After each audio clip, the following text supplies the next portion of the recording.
Restaurant manager mocks woman in Harris-Walz hat. Then finds out she's a U.S. senator. The restaurant was packed with the hum of lunchtime chatter, the clang of plates, and the soft hiss of the espresso machine. The line at the counter was long, as usual, a mix of workers on their lunch breaks and regulars who had come to enjoy their daily dose of comfort food. Among them was a woman, mid-40s, dressed simply but tastefully, wearing a blue cap that boldly displayed Harris-Walz in white letters. The logo clashed with the otherwise neutral tones of her outfit, and for those who were paying attention, it stood out. She walked to a table in the corner, taking a seat alone, her back straight, a quiet aura of authority around her. She pulled out her phone, typing quickly, her eyes flicking back and forth as she scanned the text messages and emails. Behind the counter, Greg, the restaurant manager, was busy with the day's orders. A middle-aged man with a slightly graying beard. He had been with the restaurant for years, overseeing every shift. He prided himself on maintaining a strict, no-nonsense atmosphere. But that's when he saw her, seated at the table alone with that cap. Greg's eyes narrowed slightly as he caught sight of the political slogan. He wasn't a fan of Harris or Walz. In fact, he had made it clear many times in private conversations that he didn't align with their politics. But there was something about the sight of that woman, in that hat, that rubbed him the wrong way. His eyebrows furrowed as he looked at her from the counter, his lips twisting into a thin line of distaste. He looked around the restaurant, as though searching for support, but no one else seemed to care. Everyone was preoccupied with their meals or conversations. Greg's irritation grew. With a grunt, he wiped his hands on his apron and headed toward her table. His footsteps were purposeful, his face hardening into a mask of feigned politeness. "Excuse me, ma'am," he said, his voice a little too loud. "You can't wear that hat in here." The woman looked up from her phone, her expression cool, but slightly puzzled by the abruptness in his tone. "Sorry," she asked, her voice calm. "That hat," Greg repeated, pointing toward her head with a slight sneer. "I'm afraid you'll need to take it off. We don't tolerate that kind of association here."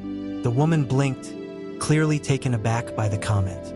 She glanced down at the hat, then back at Greg.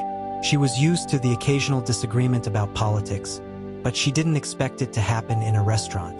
"Excuse me," she said, maintaining her composure. "I don't see what the problem is. I'm just here for lunch." Greg crossed his arms, leaning slightly forward. "I don't care who you're voting for, but that hat is not welcome here." She raised an eyebrow, sensing his tone was less about the hat and more about the message it carried. But before she could respond, he went on. "It's bad enough we have these people," he muttered, barely audible, trying to push their ideas on everyone. "I won't have it in my restaurant." The woman looked around, noticing the sudden tension in the air. A couple at the next table was glancing at her, some people turning their heads. It was clear they were waiting to see how this interaction would play out.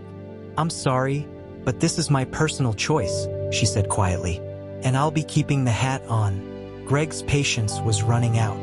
"Listen, lady, I don't make the rules, but around here, we don't wear anything that associates us with divisive political campaigns. Take the hat off or I'll have to ask you to leave." Her eyes narrowed slightly, but she didn't rise to the challenge. Instead, she sat back in her chair, glancing at the other patrons as if weighing her next move. Her expression was one of restrained calm, her hands folded neatly in front of her on the table.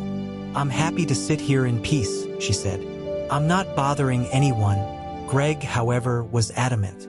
"The restaurant has rules and I enforce them. I won't let anyone disrupt the atmosphere here." The woman stared back at him for a moment, then stood slowly, her movements deliberate and calm.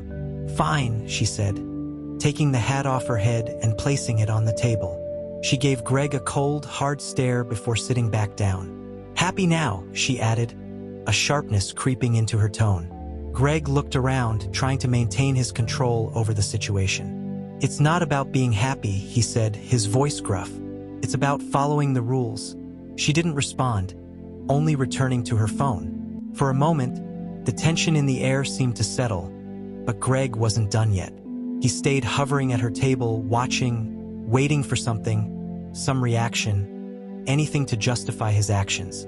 But nothing came, and just as Greg opened his mouth to say something else, the woman turned to him with a soft, almost knowing smile, her eyes narrowing.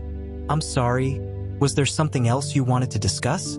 For a moment, Greg hesitated. Something in her gaze was unsettling. He tried to dismiss it, but the unease lingered. Then the door opened behind him. "Greg!" A familiar voice called out from across the room. It was one of his regulars. But as the voice came closer, Greg's stomach churned. He turned his head, seeing a familiar figure entering the restaurant. And then it hit him what he hadn't known before. The woman in front of him, the one wearing the Harris-Walz hat, was not just any diner. Greg stood there, momentarily stunned, as the realization began to sink in. He couldn't help but glance over at the woman in the Harris-Walz hat once again. Her composure, her calm demeanor, it was all starting to make sense. She wasn't just any customer. No, this wasn't a random diner with a political opinion. He had been too quick to judge, too eager to enforce a rule without thinking things through. His mind raced as the noise of the restaurant seemed to dull around him. There was something about her presence, an air of confidence that most people didn't exude in this kind of setting. She was well put together, her posture perfect, and her silence wasn't that of someone subdued or defeated. No, there was a quiet strength about her. Greg had never seen it in any of the other customers who had come and gone. "Is everything okay over here?" another employee asked, pulling Greg's attention back to reality.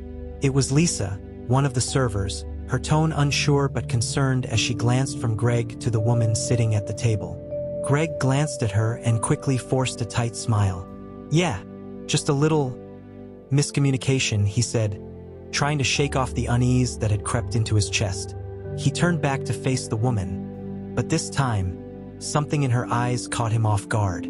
She wasn't angry anymore, at least not in the way Greg had expected. There was no righteous fury, no loud retort. Instead, she simply watched him, her gaze fixed but calm. It was as though she was waiting for him to make the next move, to decide what would happen next. Greg swallowed hard, feeling a mix of irritation and discomfort. He had built his whole persona in this restaurant on being the guy who called the shots, the one who kept everything running smoothly. But now, in the face of this woman, his authority felt incredibly fragile. She had taken the hat off, as he'd asked.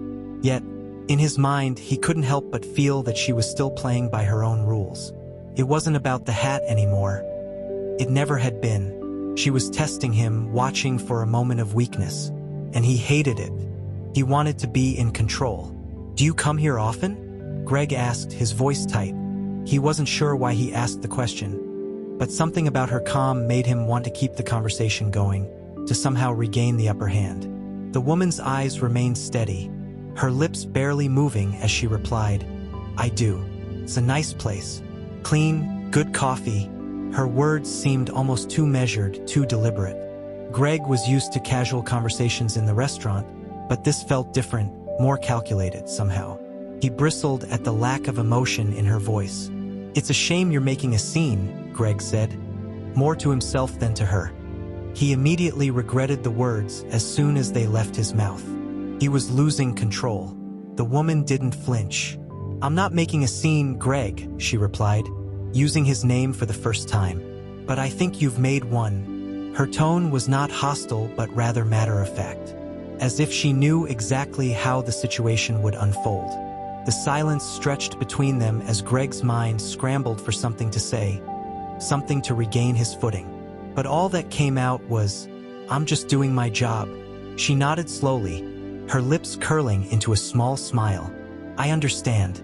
But sometimes, Greg, doing your job means knowing when to stop and ask questions first. Not making assumptions." Her words stung more than Greg expected. For a moment he stood there, unsure of what to say next. It wasn't just the situation that bothered him. It was the fact that this woman, who he judged so harshly, was now calling him out in front of everyone. He didn't like being wrong, especially not in his own restaurant. Lisa, who had been standing awkwardly nearby, seemed to sense the shift in the atmosphere. She cleared her throat, stepping forward with a smile. "Can I get you anything else, ma'am?" she asked, turning to the woman with a polite but slightly strained expression. The woman's smile widened, and she leaned back in her chair. "No, thank you. I'm just fine."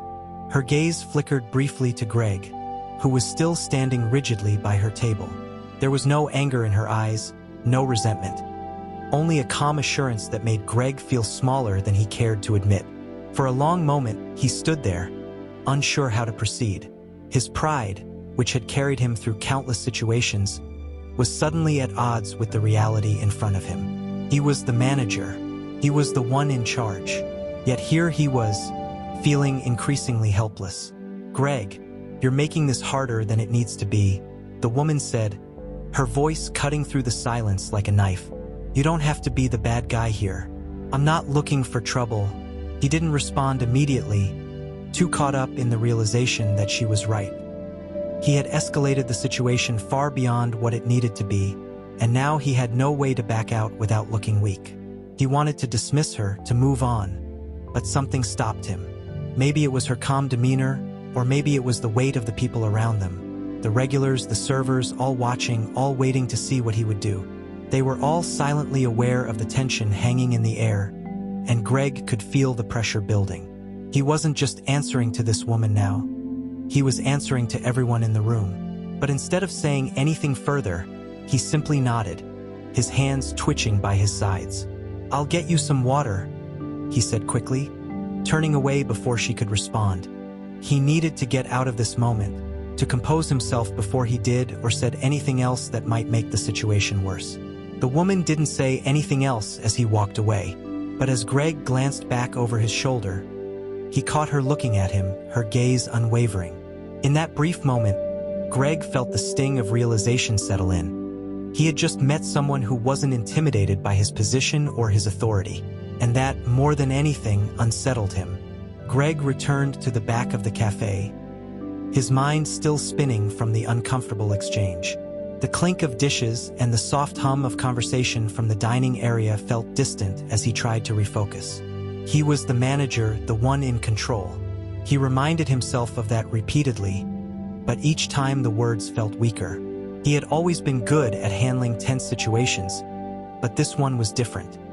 He wiped his hands on his apron, pacing in the small kitchen space, fighting the urge to go back out and confront her. The woman in the Harris-Walz hat had caught him off guard, and his pride wouldn't let him forget that. Her composure, her unwavering calmness. It was a stark contrast to the storm he had tried to whip up. What was worse, she hadn't even flinched when he had raised his voice. That was what troubled him the most. Greg was used to dominating every interaction. In his position, he could easily overpower any situation, disrupting conversations, forcing order, demanding respect. But this woman, she didn't seem to care about his authority, and that infuriated him more than anything. "You good?" Lisa's voice cut through his thoughts, and he turned to find her standing at the door of the kitchen, looking at him with uncertainty in her eyes. He sighed, rubbing the back of his neck. "Yeah, just had a little exchange with one of the customers." Lisa hesitated for a moment, then spoke again. "I'm not saying this to cause trouble, but I think you should go easy on her." Greg furrowed his brow, irritation flaring up at the implication. "What are you talking about?" He could hear the sharpness creeping into his voice, despite his best efforts to keep it in check. "I mean," Lisa started slowly, glancing at the door leading into the dining area. She's not the type of person to cause a scene, and she didn't really seem that bothered by it. "Maybe you should let it go. She's just sitting there after all." Greg felt his jaw tighten. "I'm the manager. I don't need anyone telling me how to do my job." His words were clipped, but he wasn't fully confident in them. He knew he had overreacted, but his stubbornness wouldn't allow him to back down. He had to show that he was in control. Lisa didn't say anything more. She simply gave him a nod, though Greg could see the hesitation in her eyes. Her words, though subtle, had struck a chord. Was it possible that he had misjudged this woman? Was it really worth escalating the situation further, especially if she wasn't as confrontational as he had assumed? As Greg stood there, wrestling with his thoughts, he heard the bell over the door chime. He looked up, expecting another customer to walk in, but instead he saw the woman again. She had left her seat and was now walking slowly toward the counter. She was unbothered, her pace measured, as though the earlier exchange had meant nothing to her. Greg's stomach tightened at the sight of her. "Excuse me," she said, her voice calm but firm. "Could I get a refill on my water?" Greg hesitated. He could feel the weight of the room shifting with her every movement. People had noticed the earlier confrontation, and now they were watching. Greg's mind raced as he looked at her, the same feelings of frustration rising up again. But there was also something else, something he hadn't expected: curiosity. He had always been the kind of person to exert control over every situation. He prided himself on knowing how to manipulate the flow of things. But this woman, she was an enigma, and for the first time in his life, Greg didn't know how to handle a situation where his usual tactics weren't working. "Yeah, I'll get it for you," Greg muttered, trying to sound authoritative, but his voice lacked the confidence he normally carried. He wasn't sure if it was the presence of the other customers, or if it was the woman herself, but something had shifted. He turned and grabbed the glass of water, but as he did, he couldn't shake the feeling that he was being watched. He could almost hear the judgment in the air, people waiting for him to make a mistake. He hated it. He hated the feeling of vulnerability.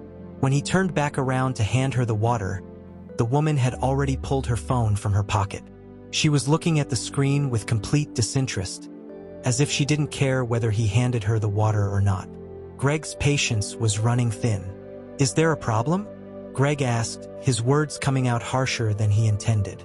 The woman looked up at him, her eyes never leaving his as she calmly accepted the glass of water.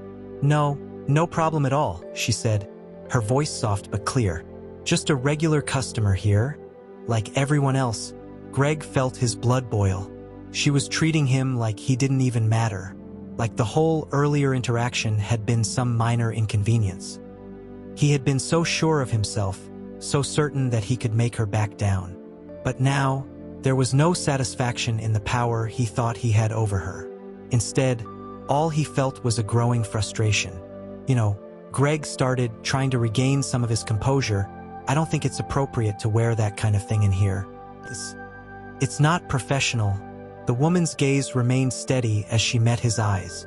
"I'm not sure what's unprofessional about it," she replied evenly. "I'm just enjoying a meal." Greg felt his anger rise once again. She wasn't backing down. She wasn't apologizing. And most frustrating of all, she was still composed, still in control of the situation. It was like she was daring him to make a move, daring him to do something that would force her hand. But Greg couldn't bring himself to make the next move. He stood there, staring at her, unsure of how to proceed. Greg's mind was racing as he stood there, watching the woman casually sip her water, her gaze never leaving him. The more he tried to regain control, the more he realized that he was losing it. His usual strategies weren't working, and his frustration grew with every passing second. He had built his career on being the strong, assertive figure in any environment, but now, in this moment, he was coming up short. A few more customers filtered into the cafe, taking their seats, but their presence only added to the pressure Greg was feeling. He didn't want to appear weak in front of them. He didn't want to be the manager who let a customer walk all over him, especially not someone wearing that hat. Harris-Walz wasn't just a political statement. It felt like an affront to everything Greg stood for. It was personal. He glanced around the room, trying to gauge the reactions of the other patrons. Some were clearly uncomfortable with the tension, their eyes flicking between Greg and the woman, but nobody was saying anything. They were all just watching, waiting for something to happen. It dawned on Greg that, for the first time in his life, he wasn't the one controlling the room. The power dynamic had completely shifted. And yet, the woman hadn't said a word to make it clear that she knew this. It was her silent defiance that gnawed at him. She didn't seem to care what he thought, nor did she appear concerned about the growing discomfort in the air. Her confidence was palpable, and it left Greg feeling small. He was starting to feel cornered. Every step he took in this confrontation felt like one step closer to losing. But he couldn't back down now, not in front of the other customers. He wasn't sure if it was his ego or his stubbornness. But the longer this dragged on, the more determined he was to make her acknowledge him, to make her realize that he was the one in charge here. "Is there a problem with me wearing this?" the woman asked, finally breaking the silence. Her voice was steady, but there was a quiet challenge in her tone, as if she were daring him to respond. Greg opened his mouth to reply, but the words caught in his throat. He could feel his temper rising, but he knew better than to let it explode. He had to maintain some semblance of control or he would lose everything. He wanted to shout at her, to tell her to take off the hat, to comply with the rules, but he could already hear the muttering of the other patrons, the growing tension in the air. "I just don't think it's appropriate," Greg said finally, his voice colder than before. "This isn't a political rally. It's a cafe. You can wear whatever you want, but I'm telling you, that hat isn't acceptable here." The woman raised an eyebrow. She didn't respond immediately, just took another sip of water, and for a moment, Greg wondered if she was considering his words. But when she finally spoke, there was no apology, no shift in her demeanor. "You're right," she said, setting the glass down with a soft clink.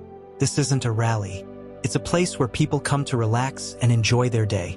You can't control what I wear or what anyone else wears, and I think you should remember that." Her eyes were unwavering, not a hint of fear or hesitation in them. She was confident, unshaken by the confrontation, and it made Greg's blood boil. "I'm the manager here. I do have control over what happens in my cafe," Greg snapped, his voice rising slightly. "And if you can't follow basic rules, you'll have to leave." The woman's expression didn't change, but there was a flicker of something in her eyes, something Greg couldn't quite place. Was it amusement? Disbelief? Whatever it was, it made him feel even more frustrated. She wasn't taking him seriously, and it drove him mad. "I'm not here to fight with you," she said, her tone suddenly softening, as if she were trying to de-escalate the situation. "But I don't think you're in a position to be telling anyone what they can and can't wear." Greg could feel the tension rising, his grip tightening on the counter in front of him. The way she spoke with such certainty, as though she had already won, only fueled his anger. It was as if she was toying with him, pushing his buttons just enough to keep him off balance. He leaned in slightly, lowering his voice so only she could hear. "You don't understand how things work around here. You don't belong in this environment with that kind of attitude." Her lips curled into a small, knowing smile. "I think I understand just fine," she said, her voice still calm, almost detached. "And if you think this is about your cafe, you're mistaken. It's not." Greg blinked, confused for a moment. What was she talking about? She was the one who had made this about the hat, about politics. He opened his mouth to retort, but she held up a hand, cutting him off. "I don't want to make a scene," she said, her tone firm now. "But if you don't like the way I'm dressed, perhaps you should find another job." Greg's face reddened with anger. Her nonchalant response to his authority only intensified his sense of losing control. She was so calm, so collected, while he felt like he was about to explode. "Maybe I will," he muttered, turning his back to her, but his voice betrayed him. He wasn't confident anymore. He was seething, just waiting for the moment to push back. The weight of the silence in the cafe was palpable, thick with tension as Greg stood there with his back to the woman. His mind was racing, trying to maintain control of the situation, but his heart was pounding in his chest, louder than the hum of the background music. He was no longer sure of himself, and it was only feeding his anger. He had been in charge of this place for so long, used to having things go his way, but today had thrown him completely off balance. She was still there, sitting calmly, as if she were immune to the intensity of the moment. Greg could feel her eyes boring into his back, judging him, waiting for him to turn around and face her. The nerve! How dare she? How dare anyone treat him like this in his own establishment? Turning on his heel, Greg finally faced her, arms crossed over his chest. He tried to appear authoritative, but he could feel the edges of his confidence fraying. The woman was no longer just an irritating customer. She had become a symbol of everything he despised. She was defiant, unapologetic, and she wasn't backing down. And worse yet, she wasn't the type of person he could just throw out the door with a few words. She had been pushing his buttons all along, and now she was sitting there, almost daring him to do something. "You think you can just come in here, wearing that hat, acting like you own the place?" Greg asked, his voice harsh, his frustration spilling over. "You don't have any respect for this cafe, for the people who come here to relax. This is a public space, not a political rally." She didn't flinch, not even the slightest. She sat back in her chair, arms resting casually on the table, as though this were some minor inconvenience for her. "I don't see how wearing a hat that represents my choice in politics is disrespectful. You're the one making this personal, Greg," she said, leaning forward slightly, her voice steady but sharp. "You're the one who's turning this into something it's not." Greg's hands clenched into fists at his sides. The way she said his name like she already knew him irritated him. Who was she to act like she understood the situation? She was just a customer, someone who was supposed to follow the rules like everyone else. But instead, she was challenging him at every turn. He wasn't going to let her win. "Not here. Not now. I'm the manager here. That means I set the rules, and if you can't follow them, you need to leave," he snapped. The words came out colder than he expected, the edge of his authority cutting through the thick air. But again, she just stared at him, unbothered. "And you think that's enough to make me leave?" She chuckled softly, shaking her head. "You're not the one who's going to make that call." Greg's blood pressure spiked. Who was she to tell him how to run his business? How dare she mock him in front of everyone? His eyes darted to the other customers in the cafe. They were watching, some pretending not to, but he could feel their gazes. He hated it. They were waiting for him to do something. He was the one supposed to be in control. But in reality, he felt like he was on the edge of losing it all. "I don't care who you are. I don't care about your politics or your beliefs. All I care about is respect," Greg growled, stepping closer to the table, his presence looming over her. "If you can't show that respect, you don't belong here." She finally broke her silence, but not with words. "No," she just sighed, leaning back in her chair, the look of indifference still plastered across her face. Greg could feel his patience thinning. Every part of his body screamed to unleash the anger that had been building inside him, to tell her exactly what he thought of her, her hat, her whole presence in the cafe. But there was something holding him back, something telling him that this wasn't a fight he could win by just screaming louder or throwing her out. "You don't even know who I am, do you?" she asked, her voice almost a whisper now. "You don't know anything about me, and you don't care to. All you see is someone who challenges your narrow worldview, and you're so focused on that you can't even listen to a simple request." Greg froze for a moment. Her words hit him hard, more than he expected. She was right. He had been so wrapped up in his own anger and frustration that he hadn't bothered to see things from her perspective. He hadn't even thought to ask why she was here in the first place, why she chose to wear that hat. But he wouldn't admit that to her. No, he wasn't going to give her the satisfaction of thinking she had gotten to him. "I don't need to know who you are to know that you're disrespecting me and this cafe," Greg snapped, his voice sharp again, the steel edge returning. "Now either take that hat off or leave. Those are your options."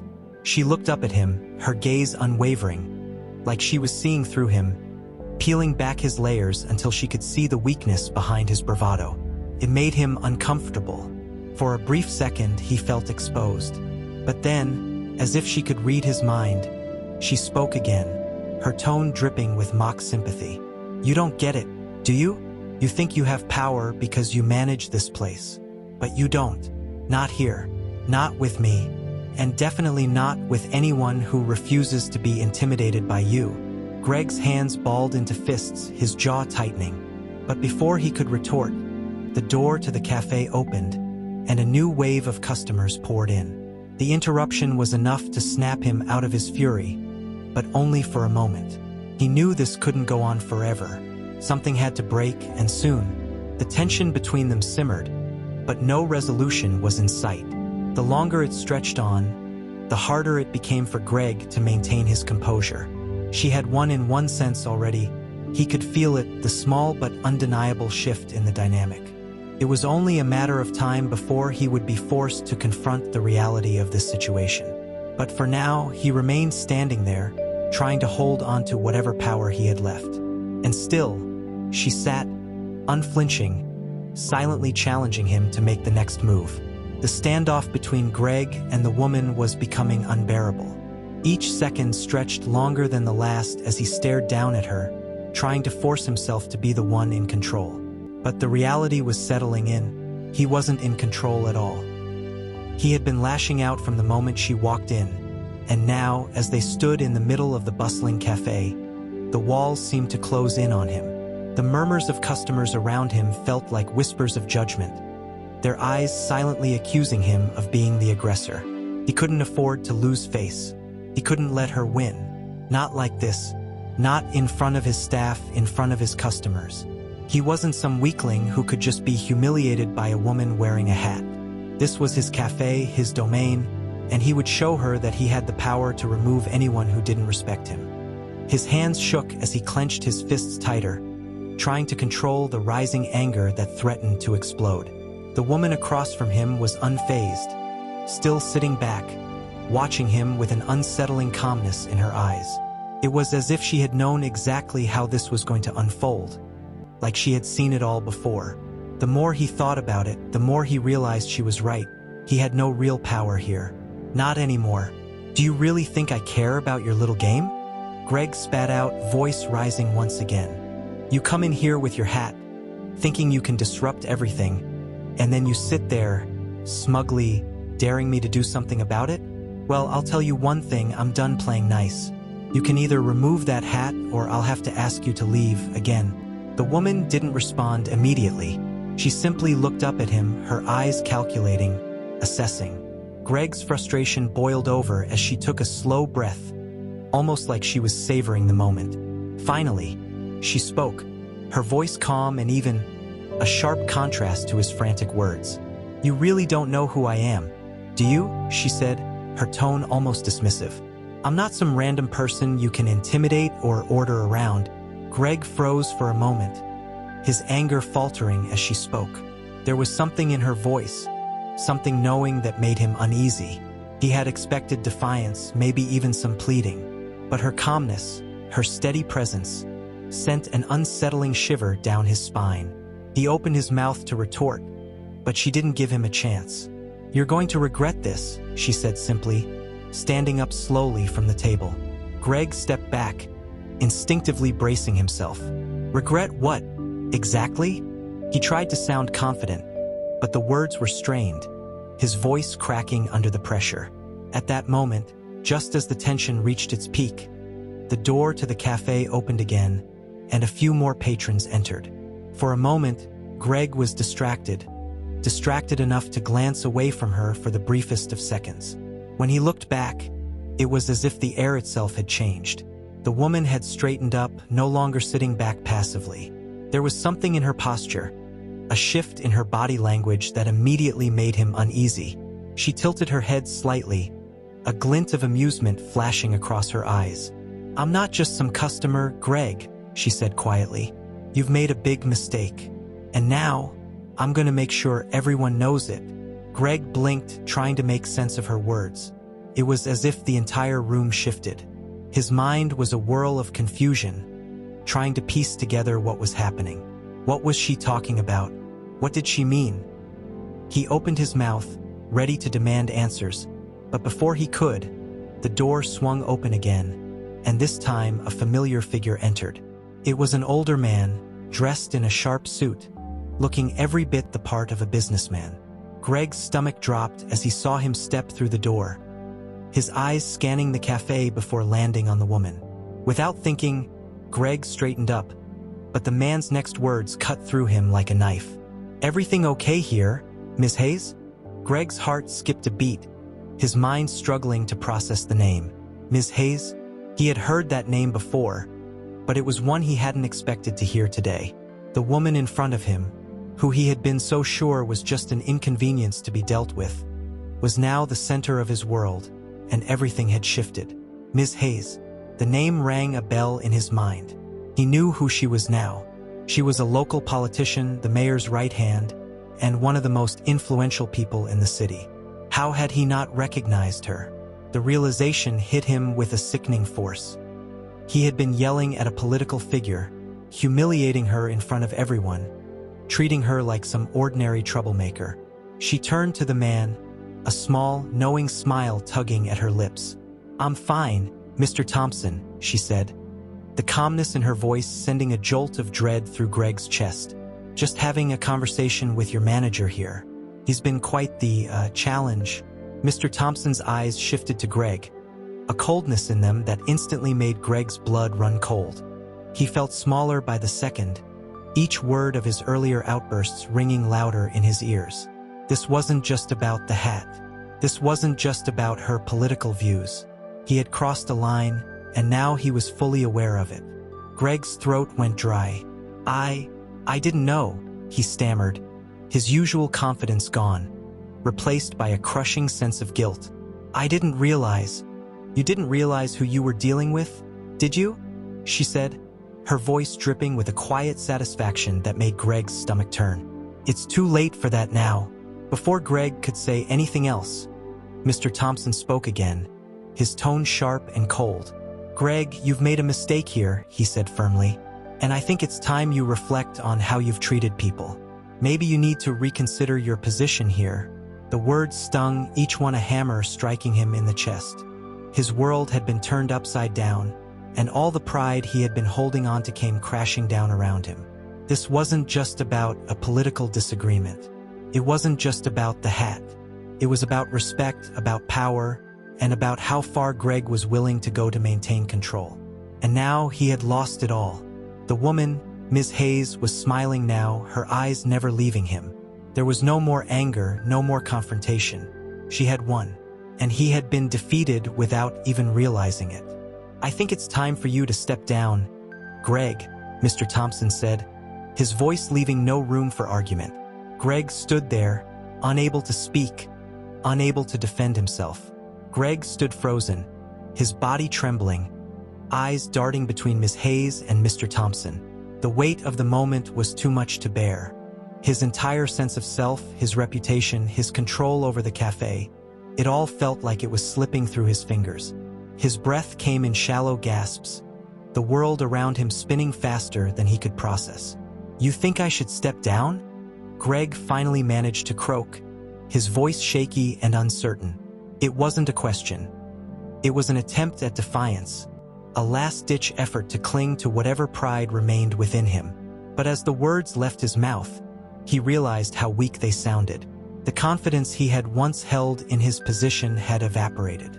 The realization that Ms. Hayes was no ordinary customer, no political rival to be taken lightly, had shattered him. Ms. Hayes, now calm and collected, simply raised an eyebrow. "Yes, Greg," she said, her tone cool but filled with undeniable authority. "I think it's time you understand what happens when you treat people with disrespect. And not just any people, the people who make decisions about this city. You've made your point, and now I'll make mine." Her words stung like ice, each one carving into his pride like a blade. But there was more to it than that. Greg's anger was still bubbling beneath the surface, his humiliation turning into a simmering rage. He wasn't used to being talked to like this. He wasn't used to feeling so small, so insignificant. And he definitely wasn't used to realizing, in front of his staff, that he had been outplayed. "Are you kidding me?" Greg shot back, trying to muster whatever dignity he could, but his voice cracked. "You think you can just walk in here and do this? I'm the one who runs this place. I make the decisions here, not you." Ms. Hayes took a step closer, and for the first time, Greg could see the full power in her gaze. It wasn't just the authority of her political status that radiated from her. It was something deeper. It was the power of knowing who she was, of knowing the system she was part of, and of understanding exactly how to leverage it.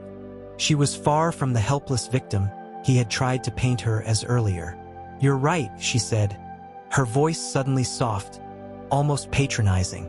"You do run this place, and you made your choice.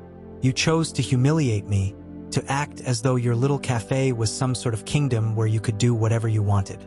But now you see that there are consequences to treating people this way. There are always consequences, Greg." The silence between them was deafening. Greg could feel every eye in the cafe on him, but it didn't matter anymore. His world had collapsed. He had been exposed for what he truly was. A man with an inflated sense of power who believed he could bully anyone without facing any repercussions. He opened his mouth to say something, anything, but the words stuck in his throat. There was nothing left to say. His earlier bravado had melted away, leaving behind only the bitter taste of failure. His eyes flicked to the staff in the cafe, who were watching intently, no doubt aware of his humiliation. They had all seen him crumble, seen him fall apart under the weight of his own arrogance. "Don't worry, Greg," Miss Hayes said, her voice now almost sweet, but with an edge of steel behind it. "I'm not here to destroy you. I'm here to help you understand. You've made a mistake, but you can learn from it. If you're willing to swallow your pride and apologize, perhaps you can save what's left of your reputation." The suggestion felt like an insult. The idea of groveling, of admitting he was wrong, seemed impossible to him. He couldn't imagine doing that. He couldn't bear to show weakness. But as he stood there, his hands balled into fists at his sides, he realized something he hadn't been willing to admit before. He was no longer in control. This wasn't just about the cafe. This was about everything he had built, everything he thought he was. And now it was all falling apart because of his own pride. "Don't do this, Greg," Mr. Thompson added, his voice cutting through the silence. "You've made a fool of yourself. You need to fix this before it gets worse." Greg didn't respond. He couldn't respond. His mind was a whirlwind of conflicting thoughts, of shame and rage, of desperation to maintain some shred of control. But deep down, he knew the truth. He was in over his head. The woman in front of him, the woman he had been mocking, had outsmarted him at every turn. She had humiliated him with a few simple words and the weight of her position. There was no escaping that now. "I'm not here to apologize," Greg finally said, his voice hoarse, almost a whisper. The words were meant to sound defiant, but they lacked the conviction he needed. They sounded empty, weak. Ms. Hayes tilted her head slightly, a flicker of disappointment in her eyes. "That's the problem, Greg. You're not capable of admitting when you're wrong. And that's what will be your downfall. People don't forget how you treat them. They don't forget the way you've treated me today. And neither will I." The finality in her words struck him like a punch to the gut. She wasn't just right about his actions. She was right about him. Everything he had built, the facade of control, the illusion of respect, had crumbled. And in that moment, he realized the truth. He was no longer the man in charge. The system had turned on him, and now he was nothing more than another player in the game. "You're done, Greg," Mr. Thompson said quietly, shaking his head in disappointment. "You've lost the respect of your staff and you've lost mine. I suggest you think long and hard about what comes next." Greg stood there in stunned silence, the weight of their words sinking in like a stone. He had been broken, and there was no coming back from it. Ms. Hayes straightened up, her demeanor calm and composed as if she had already won. She didn't look at Greg with anger anymore. Instead, there was something more piercing, something colder, pity. She knew she had him. She had broken him with just a few simple words, with the revelation of who she was. "You've got two choices, Greg," she said, her voice cutting through the thick tension. "You can either fix this and show some real humility, or you can keep digging your grave deeper. The choice is yours." Greg could feel the walls closing in on him. The air around him felt thick and suffocating. He opened his mouth, but no words came out. The shame was too overwhelming. How had he let this happen? How had he let his ego get the best of him? This wasn't just about the hat or the political disagreement anymore. This was about his pride, his failure as a person. He glanced at his staff, who had been watching the entire exchange with wide eyes. He had been their boss, the one who set the tone. And now, what was he? Just another man who had lost control. The reality of the situation hit him like a ton of bricks. Ms. Hayes didn't wait for him to respond. She had already made her point, and now it was time to let him stew in the consequences of his actions. She turned to Mr. Thompson, signaling that the conversation was over. "I'm done here," she said, her voice still calm but full of finality. "But don't think this is over for you. People remember how you treat them. This will stick with you, Greg." Mr. Thompson stepped forward, shaking his head. "I don't know what you were thinking, man. You've lost all respect around here, and I doubt you'll be able to earn it back. You better figure out how to get out of this hole you've dug for yourself." Greg's eyes drifted from the two of them back to his staff.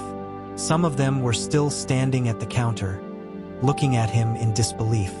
He could see the judgment in their eyes. They had seen him at his worst, and now they knew exactly what he was. And he knew, deep down, that they would never look at him the same way again.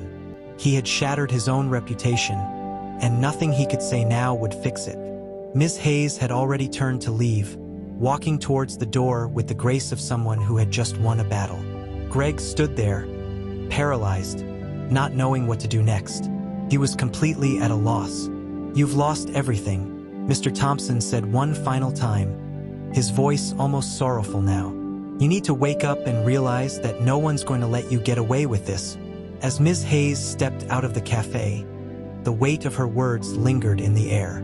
Greg stood motionless, still reeling from the reality of the situation. He felt as though he were standing in the ruins of his own empire. The confidence he had once felt, the control he thought he had over his life and his business, had evaporated in an instant. He looked at his staff again, feeling the weight of their eyes on him. They weren't just watching him now, they were judging him. And in that moment, he realized that his pride, his power, had all been nothing more than an illusion. All it had taken was one encounter with someone who knew how to dismantle him, and he had been exposed for what he truly was.